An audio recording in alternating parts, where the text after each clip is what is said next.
Hello dear students, welcome to smart knowledge. प्यारे बच्चों, आज हम करेंगे क्लास 8 एसएसटी जो कि पेपर आपका आने वाला है। तो देखिए, फर्स्ट क्वेश्चन दिया गया है, निम्नलिखित में से किसे शेर मैसूर के नाम से जाना जाता है। तो किसे जाना जाता है, फर्स्ट का रहेगा B, Tipu Sultan. Who which one is known as the Sher Mysore, Tipu Sultan. Next second question है, इस्माइल की आयु 12 वर्ष है और वह रेस्टोरेंट में वेटर का काम करता है। बताइए इस्माइल किस मौलिक अधिकार का हनन हो रहा है। ठीक है, तो वो एक रेस्टोरेंट में वेटर का काम करता है और उसकी आयु कितनी है, 12 वर्ष। तो इसका आंसर आपका क्या हो जाएगा, इसका आंसर आपका हो जाएगा सी। ठीक है, शोषण के विरुद्ध अधिकार, उसका शोषण हो रहा है, तो right against exploitation. Third question रहेगा, संयुक्त राज्य अमेरिका के साथ हमारे देश के संबंध किस प्रकार के होने चाहिए, और इसमें आ जाएगा, और इस विषय में निर्णय लेने का अधिकार किस सरकार के पास है। तो ये किसके पास होता है, केंद्र सरकार के पास। Which government has the right to decide on the subject of how should be our country relation with the United State of America, that is central government. Next है, किस गवर्नर जनरल के नेतृत्व में सर्वोच्चता की नीति शुरू हुई। ठीक है, इसमें under the leadership of which governor general was the policy of paramountcy started. तो किसके नेतृत्व में पैरामाउंटेंसी स्टार्ट हुई, वो थे लॉर्ड हेस्टिंग्स। क्वेश्चन नंबर 5 है, अनीता को महिला होने के कारण मैनेजर के पद पर नियुक्त होने से रोक दिया गया। बताइए अनीता को किस मौलिक अधिकार का हनन हो रहा है। तो इसमें आ जाएगा आपका सी, समानता का अधिकार। ठीक है, राइट टू इक्वलिटी। नेक्स्ट देखिए, क्वेश्चन नंबर 6 है, बैरकपुर में किस भारतीय ने अंग्रेज अफसर पर हमला कर 1857 के बगावत की शुरुआत की। तो ये कौन थे, मंगल पांडे। ठीक है, कौन थे, Mangal Pandey. Who started the rebellion of 1857 by attacking the British officer in Barrackpore. तो इसमें आ जाएगा मंगल पांडे। क्वेश्चन नंबर 7 से 9 तक आपके सही गलत बताने हैं। ठीक है, तो वेदिका फार्म मृदा संरक्षण का एक उपाय है। Terrace farming is a method of soil conservation, तो ये आपका सही हो जाएगा। मरुस्थलीकरण पर्यावरण के लिए खतरा है। Desertification is a threat to environment, तो ये आपका ट्रू हो जाएगा। उसके बाद नेक्स्ट क्वेश्चन दिया हुआ है, बाढ़ एक जैविक आपदा है, flood is a biological disaster. तो ये क्या है, एक जैविक आपदा नहीं है ये, तो ये आपका आंसर क्या हो जाएगा, गलत हो जाएगा, फॉल्स हो जाएगा। नेक्स्ट देखिए, प्रश्न संख्या 10 से 12 तक उत्तर एक शब्द अथवा एक वाक्य में आपको देने हैं। ठीक है, तो इसमें देखेंगे हम। तो इसमें आपका क्वेश्चन है फर्स्ट, जैवमंडल से आप क्या समझते हैं, what do you mean by biosphere. अगला भी देख लेते हैं, राष्ट्रीय उद्यान से आप क्या समझते हैं, what do you mean by national park. तो इसका 10th का आंसर रहेगा आपका, प्राकृतिक वनस्पति और वन्य जीवन केवल स्थलमंडल, जलमंडल, वायुमंडल के बीच जुड़े एक संकरे क्षेत्र में पाए जाते हैं। ठीक है, जिसे हम क्या कहते हैं, जैवमंडल कहते हैं। यानी स्थलमंडल, जलमंडल और वायुमंडल, इन तीनों का जो आप कह सकते हो कि एक कंबाइंड जो स्थिति है जिसमें जीव पाए जाते हैं, उसे जैवमंडल कहा जाता है।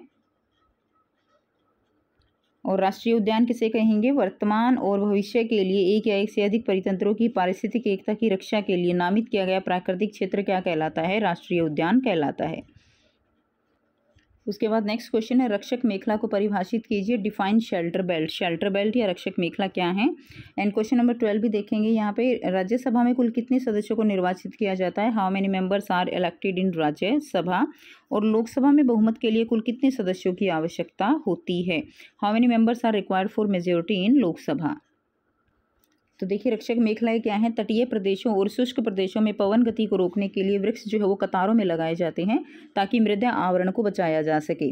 उसके बाद राज्यसभा में कुल निर्वाचित सदस्यों की संख्या कितनी होती है, 233 होती है।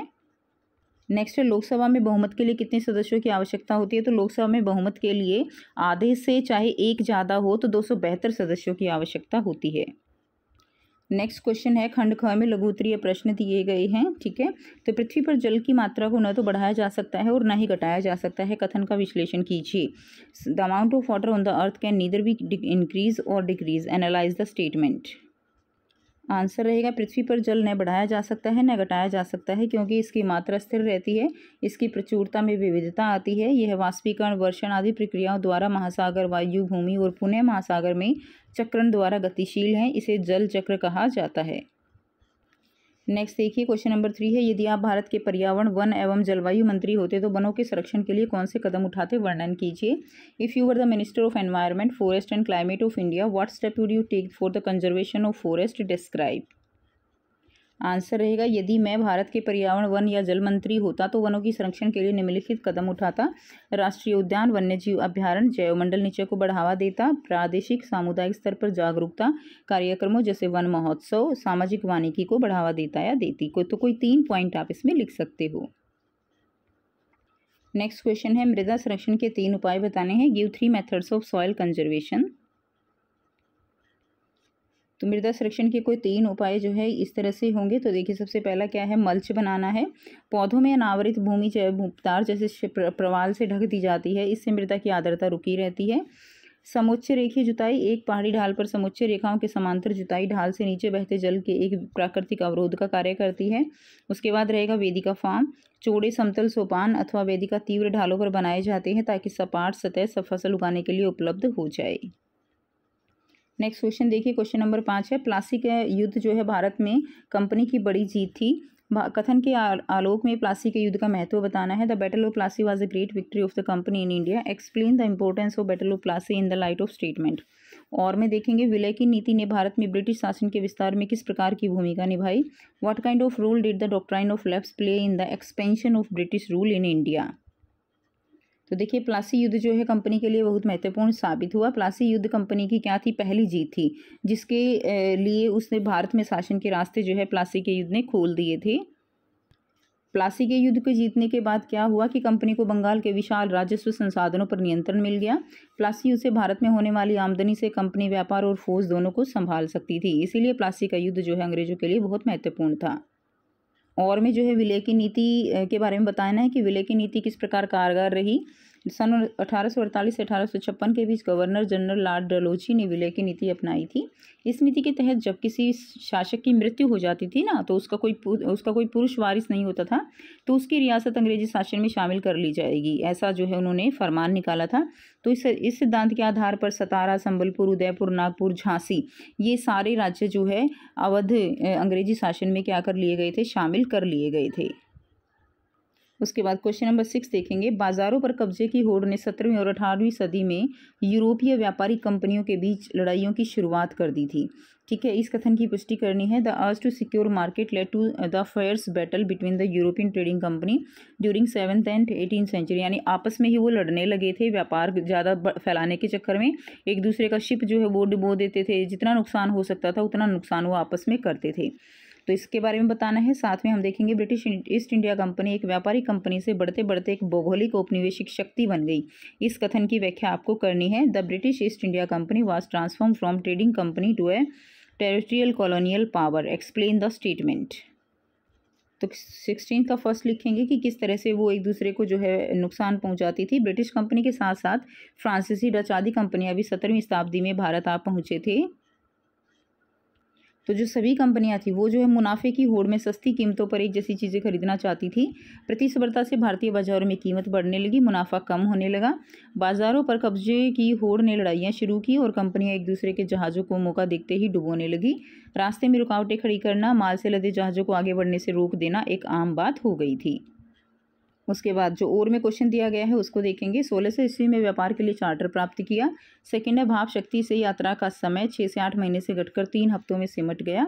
थर्ड है, 1857 तक भारतीय उपमहाद्वीप के 63% भूभाग और 78% आबादी पर कंपनी का सीधा शासन हो चुका था।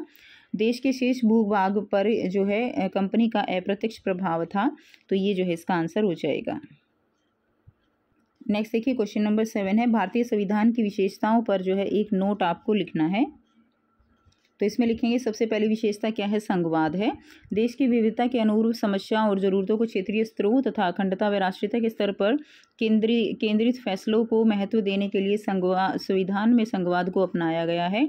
इसके अंतर्गत देश में केंद्रीय स्तर पर केंद्रीय सरकार, राज्य स्तर पर राज्य सरकार, स्थानीय स्तर पर निगम और पंचायत हैं। संसदीय शासन पद्धति ये विशेषता है। भारत में संविधान ने प्रत्येक व्यक्ति की गरिमा, स्वतंत्रता और समानता स्थापित करने के लिए वयस्क मताधिकार द्वारा लोकतांत्रिक तरीके प्रतिनिधि चुनने बदलने का तरीका दिया। निर्वाचित प्रतिनिधि जो है वो संसदीय शासन पद्धति से शासन चलाते हैं। शक्तियों का बंटवारा है, विधायिका, कार्यपालिका और न्यायपालिका। तीनों के बीच जो है शक्तियों का बंटवारा लिखित है। तथा ये एक दूसरे पर अंकुश रखती हैं। लास्ट है मौलिक अधिकार। मौलिक अधिकार देश के सभी नागरिकों को राज्य की सत्ता के मनमाने और निरंकुश इस्तेमाल से इस्तेमाल से बचाते हैं। तो ये 4 पॉइंट्स हैं। तो इनमें से और भी पॉइंट्स हैं जो संविधान की विशेषता बताते हैं, तो वो आप लिख सकते हो। उसके बाद नेक्स्ट अनुच्छेद दिया गया है जो आपको अच्छे से पढ़ लेना है। भारत के हर एक राज्य में विधानसभा है। हर राज्य कई निर्वाचन क्षेत्रों में बटा हुआ है। हर निर्वाचन क्षेत्र से जनता एक प्रतिनिधि क्या करती है, चुनती है, और वो कौन होता है, वो विधानसभा का सदस्य वो कहलाता है। तो ये आपको दिया गया है। तो इसमें फर्स्ट का आंसर क्या हो जाएगा, फर्स्ट का बी हो जाएगा। ठीक है, इसमें आपका प्रत्येक निर्वाचन क्षेत्र में कितने प्रतिनिधि चुने जाते हैं, तो एक चुना जाता है। उसके बाद है किस राजनीतिक दल को सत्ता पक्ष माना जाता है, तो जिस राजनीतिक दल के विधायक आधे से अधिक जीत जाते हैं उसको सत्ता पक्ष माना जाता है। नेक्स्ट है किस दल को विरोधी पक्ष माना जाता है, तो विरोधी पक्ष वो होता है जिसके आधे से अधिक कम निर्वाचन क्षेत्रों में जीत होती है। ठीक है, तो उसको क्या माना जाता है, विरोधी दल माना जाता है। उसके बाद नेक्स्ट क्वेश्चन नंबर 4 है निम्नलिखित में से कौन सा कथन सत्य नहीं है, तो भारत के हर राज्य में 2 विधानसभा हैं, ये कथन असत्य है।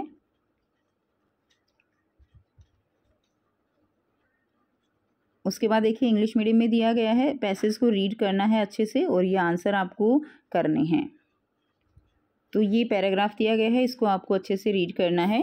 ठीक है, ये बताया गया है स्थलमंडल जलमंडल के बारे में।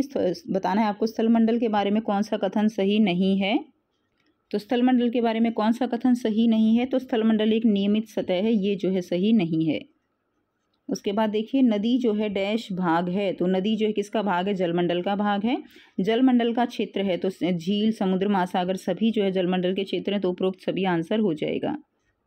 उसके बाद है पृथ्वी की सबसे ठोस परिपट्टी क्या कहलाती है, तो सबसे ठोस स्थलमंडल होता है। उसके बाद आपको इंग्लिश मीडियम में दिया गया है which of the following is not regarding as lithosphere, तो लिथोस्फीयर में इवन सरफेस नहीं होता, it is an even surface, ये गलत हो जाएगा।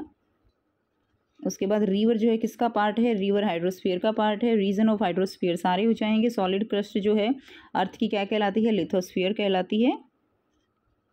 उसके बाद देखिए क्वेश्चन नंबर 10 है, इसमें भी आपको अनुच्छेद दिया गया है जिसको आपको पढ़ना है और क्वेश्चंस के आंसर करने हैं। ठीक है, लोग सरकार को मंजूरी कैसे देते हैं, तो इसमें आ जाएगा चुनाव में मतदान के द्वारा। सरकार कौन बनाता है, जनता द्वारा निर्वाचित प्रतिनिधित्व का समूह वो सरकार बनाता है। अगला क्वेश्चन है जनता सरकार को किस प्रकार नियंत्रित करती है, तो अपने निर्वाचित प्रतिनिधियों के माध्यम से जनता वो सरकार को क्या करती है, नियंत्रित करती है। उसके बाद नेक्स्ट देखिए आपको इंग्लिश में दिया गया है, इसमें फर्स्ट का आंसर रहेगा that bye voting in elections. ठीक है, कैसे अप्रूव करती है गवर्नमेंट को पीपल, तो वो वोटिंग करते हैं। उसके बाद who form the government, government कौन बनाता है, तो कौन बनाता है, a group of representative elected by the people. Next है how does the people control the government, through their elected representative. Next अनुच्छेद दिया गया है जो आपको पढ़ना है। ठीक है, इसमें 1857 की जो क्रांति थी और किस तरह से किया गया था वो सारा इसके अंदर दिया गया है। फर्स्ट का आंसर रहेगा कंपनी के तहत काम करने वाले भारतीय सिपाहियों के असंतोष का कारण क्या था, तो उनको वेतन और दिए जाने वाले भत्ते उनके असंतोष का कारण था। सेकंड क्वेश्चन है 1824 में सिपाहियों को कंपनी की ओर से लड़ने के लिए समुद्र के रास्ते बर्मा जाने का आदेश मिला, तो उन्होंने इस हुक्म को मानने से क्यों इनकार कर दिया, क्योंकि सिपाहियों को लगता था कि जो समुद्र है ना, उनको अगर समुद्र को लांघ जाते हैं तो उनका धर्म और जाति वो भ्रष्ट हो जाएगी, तो ए इसका आंसर रहेगा। नेक्स्ट, गांव में किसान क्यों परेशान थे, तो गांव में परेशान थे भारी भरकम लगान और कर वसूली के सख्त तौर तरीकों से वो परेशान थे। नेक्स्ट देखिए आपको जो पैसेज दिया गया है इसको अच्छे से आपको रीड करना है। उसके बाद है फर्स्ट क्वेश्चन का आंसर आपका ए हो जाएगा, सेकंड क्वेश्चन का आंसर आपका ए हो जाएगा, थर्ड क्वेश्चन का आंसर आपका बी हो जाएगा। नेक्स्ट देखिए भारत के दिए गए मानचित्र पर आपको किन्हीं 4 स्थानों को अंकित करना है, और बच्चे जो 1857 की क्रांति के स्थान हैं ये आपके मैप के लिए बहुत ज़्यादा इंपॉर्टेंट है, सारे आपको अच्छे से करने हैं। तो इस तरह से ये मैप दिया गया है, इसके अंदर इनको फिल करना है। तो देखिए इस तरह से इसमें करेंगे हम, तो उसमें जो भी ABCD दिया गया है आप वहाँ से देख लेंगे। तो ए पॉइंट है ये दिल्ली हो गया, बी पॉइंट है, सी पॉइंट, डी पॉइंट और ये ई पॉइंट है। तो ये 5 जो है आपको दिए गए हैं। बी क्या है यहाँ पे, कानपुर है। क्लियर। तो ये थी स्टूडेंट्स आप जो है ये था आपका एसएसटी का एग्ज़ाम। आई होप सभी बच्चों को सारे क्वेश्चंस क्लियर हैं, इंपॉर्टेंट क्वेश्चंस है बेटा। और अगर वीडियो अच्छी लगी तो वीडियो को ज़रूर लाइक करना, शेयर करना और चैनल को करना सब्सक्राइब। मिलते हैं आपसे नेक्स्ट वीडियो में। Till then take care, bye bye.